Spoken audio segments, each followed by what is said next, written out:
The criticism has been flowing thick and fast for the England cricket team ever since they concluded what was a rather dire and ordinary Ashes campaign, having lost the series 4-1, for which they basically changed their entire cricketing identity and cricketing DNA. The England and Wales Cricket Board have already promised a thorough investigation and review into the matter, but that hasn't stopped the critics from actually training their guns at the Bazball era England. And one person who's been very staunch with this criticism throughout this particular tour and even prior to that is Geoffrey Boycott, the former England great. Well, he's been a scathing critic of Baz and Ben Stokes and in general the way the English cricket team plays, and obviously that hasn't changed post the fourth defeat which they encountered in the fifth test match at Sydney. Here's what he had to say, and trust me, you're going to say, if you think in the past we've covered some of his quotes and they've been explosive, well, this time around, he's gone one better. First off, though, he starts by giving some credit to Brendon McCullum and Bazball, because he says that a lot of credit should go to Brendon McCullum and Ben Stokes for what they have done. But it is obvious that Bazball has run its course. This, by the way, is the most subtle that he is throughout this particular, I won't call it an interview. It was a column he wrote for British newspaper, the Daily Telegraph. He didn't hold back. This is actually the most gracious he is, because as it goes on and on, the criticism becomes more and more scathing. For instance, like this. He said, Brendon McCullum, Rob Key and Ben Stokes sold a lie for 3 years. Stokes and McCullum are like men digging a hole to nowhere. Yikes.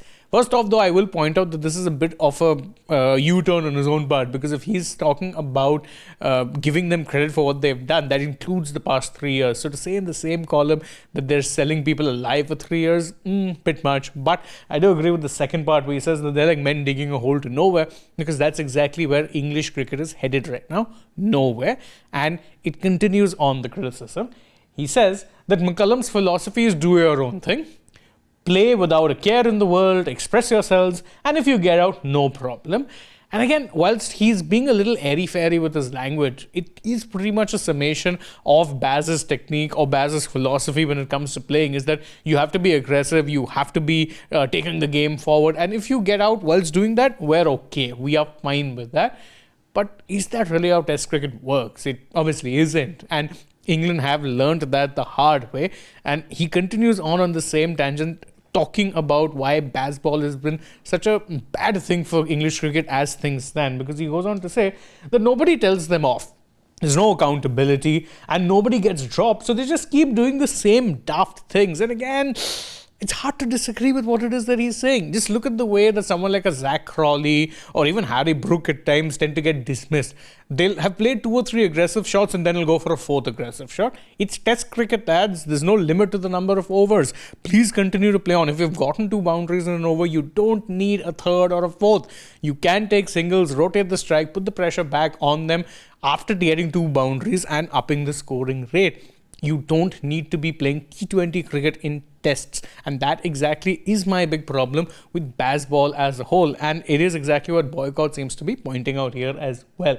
So some pretty scathing references and some digs put in by Geoffrey Boycott at a time when there is scrutiny over both Baz as well as Stokes and the positions that they hold. Do you think, or do you agree with Boycott's assessment, and do you think that these two will potentially survive whatever inquest comes their way? Let us know that in the comments below, and don't forget, as always, to like this video, share it with your friends, subscribe to the channel, tap that bell icon, follow us on social media too. We're on Instagram, X and Facebook, and stay tuned for more such updates from the world of sport.